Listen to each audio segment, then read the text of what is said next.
When a major organization hires a cybersecurity expert, they are trusting that person with their most sensitive data. The assumption is that the person guarding the vault is exactly who they say they are. In 2018, the South Australian government-backed cybersecurity program at TAFE SA featured a polished spokesperson named Melissa Williams-Brown. She leaned on a highly trusted public persona, presenting herself as a former military member and a licensed private investigator. But today, that same spokesperson is the subject of a multi-agency federal investigation. The FBI and South Australia Police are currently examining a trail of wire fraud, identity theft, and forgery tied directly to her. This timeline highlights the immediate institutional reaction, specifically the 404 error stage. As the allegations surfaced, the organizations that hired her initiated a full digital erase, pulling down websites and scrubbing any association with her from their networks. To understand how a suspected cybercriminal bypassed government-level vetting, we have to trace the deception back 15 years. Her entry into systems access was initiated through a printed newspaper announcement. In June of 2003, long before she stepped into the cybersecurity sector, the foundation of this massive federal investigation was laid in print. Through June 2003 engagement announcements in the Los Angeles Times and Irvine World News, Williams-Brown claimed a George Washington University degree. This analysis shows how placing fabricated credentials into major publications codifies a lie, borrowing institutional credibility to make fake backgrounds appear permanent. This flowchart illustrates the vulnerable hiring process, highlighting how employers fall victim to the verification gap. Instead of checking directly with the university, HR departments rely on assumed trust, accepting candidate-supplied paperwork and unverified public claims. The deception only unraveled when officials finally went back to George Washington University to pull her actual transcripts. Looking at the institutional truth column of this diagnostic chart, the search yielded absolute silence. Both alumni and media relations confirmed they could not find a single record of her enrollment. She never registered for a single class. Leaving a foundational credential unverified creates a massive blind spot. It constructs a ghost identity, allowing unvetted threat actors straight through an organization's front door. This deception escalation pathway diagram tracks the progression of the fraud. Once inside the organization, the passive act of lying on a resume escalated into a targeted, systemic exploit. The target was the National Student Clearinghouse, a U.S. Department of Education affiliate managing the highly sensitive educational data of over 3,600 colleges. This breach diagram outlines the specific exploit. By posing as a legitimate employer and submitting forged consent forms, Williams-Brown bypassed privacy firewalls.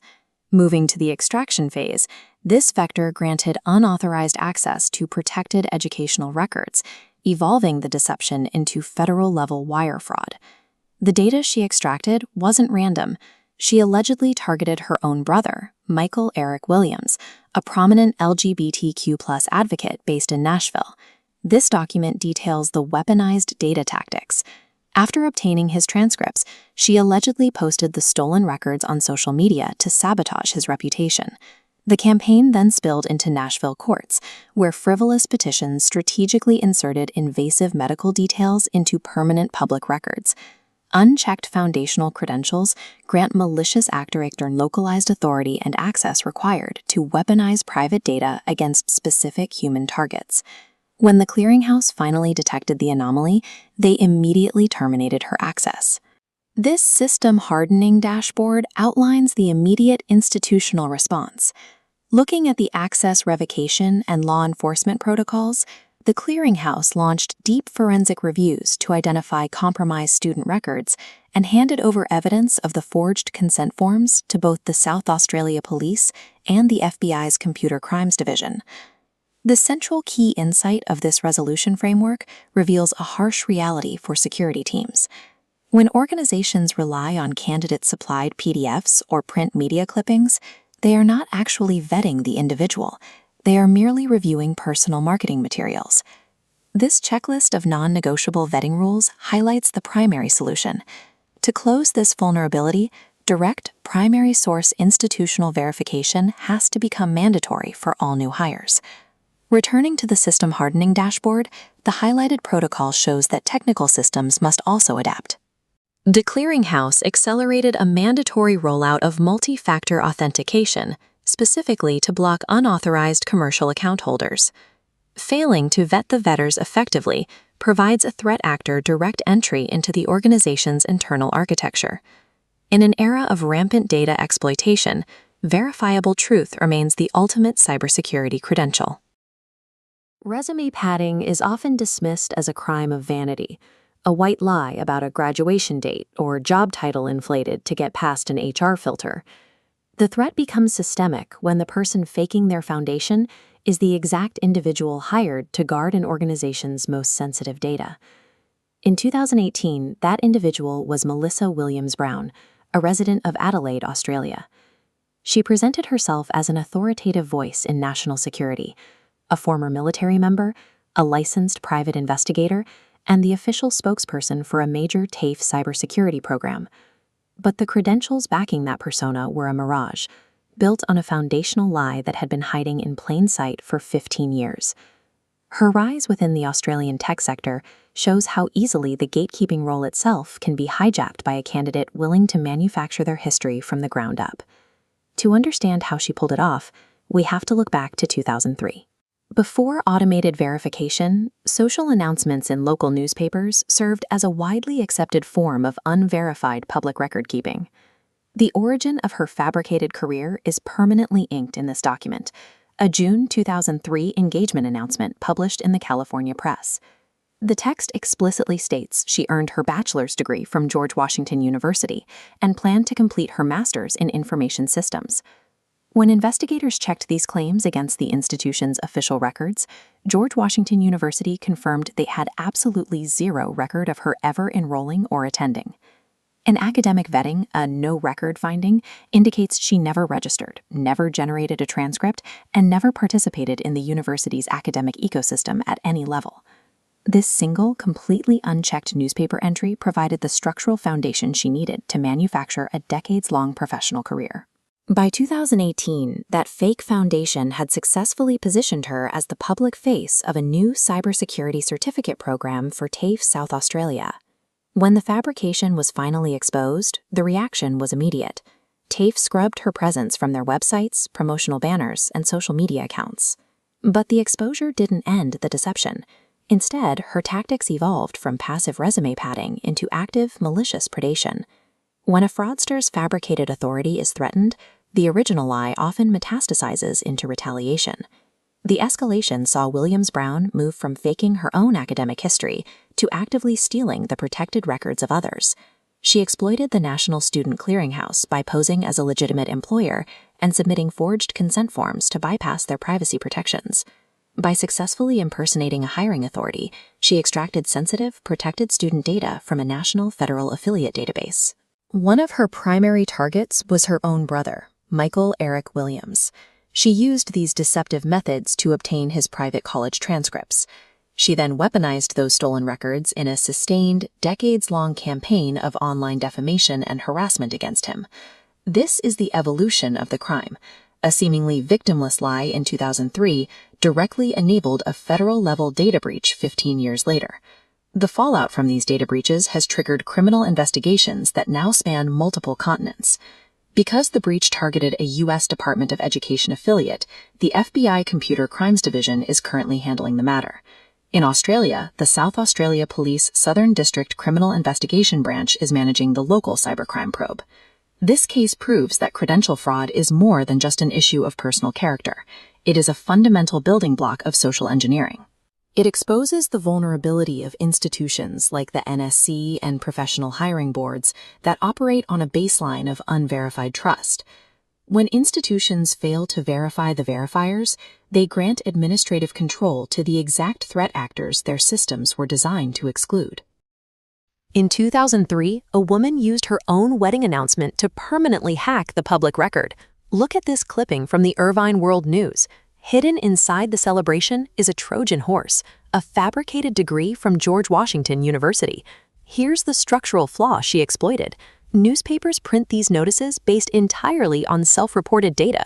By getting it published, Melissa Williams-Brown transformed a personal lie into a trusted historical fact. She used this paper trail as a eventually landing a high-profile role as a cybersecurity spokesperson in Australia. But the facade collapsed when investigators finally bypassed the print clippings and checked the actual university. When George Washington officials searched their ledgers, they found absolutely zero records. She never even registered for a single class. Today, the physical archives of that newspaper will forever declare her a university alumni. But the empty digital databases prove the foundation of her entire career was nothing but a ghost story.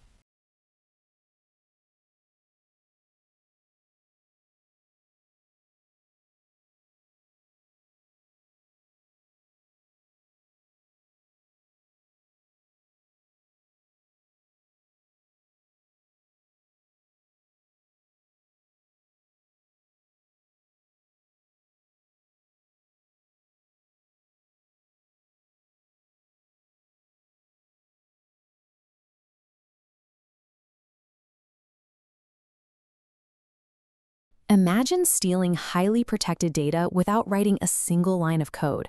That manipulation of human trust is called social engineering. While companies spend millions on firewalls, their systems remain completely vulnerable to people who simply lie about their identity. Take the case of Melissa Williams-Brown, who targeted the massive database of the National Student Clearinghouse. Think of the clearinghouse as a secure digital vault holding millions of student records, guarded by strict privacy protocols designed to block unauthorized public access. But the system has a necessary loophole. It has to allow access to legitimate employers conducting background checks. To exploit this, Williams-Brown put on a digital mask, posing as a hiring authority. And to get past the ultimate privacy check, she submitted forged consent forms, tricking the gatekeepers into believing the victims had legally authorized the release of their personal data. This breach allowed her to extract private information from targeted victims and successfully mask her own fabricated academic credentials, like a fake degree from George Washington University. The system was compromised not by a sophisticated software hack, but by the weaponization of human trust protocols. Because of these exact deception tactics, the clearinghouse was forced to implement mandatory multi-factor authentication and strict identity validation for all commercial users.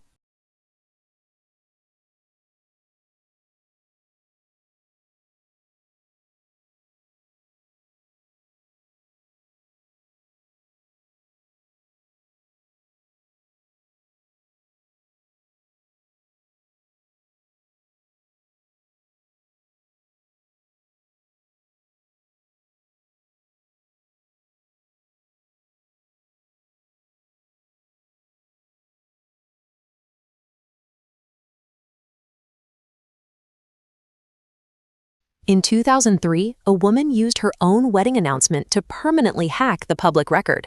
Look at this clipping from the Irvine World News. Hidden inside the celebration is a Trojan horse, a fabricated degree from George Washington University. Here's the structural flaw she exploited.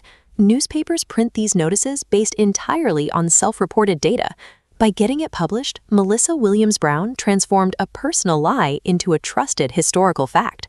She used this paper trail as a eventually landing a high-profile role as a cybersecurity spokesperson in Australia. But the facade collapsed when investigators finally bypassed the print clippings and checked the actual university. When George Washington officials searched their ledgers, they found absolutely zero records. She never even registered for a single class. Today, the physical archives of that newspaper will forever declare her a university alumni. But the empty digital databases prove the foundation of her entire career was nothing but a ghost story.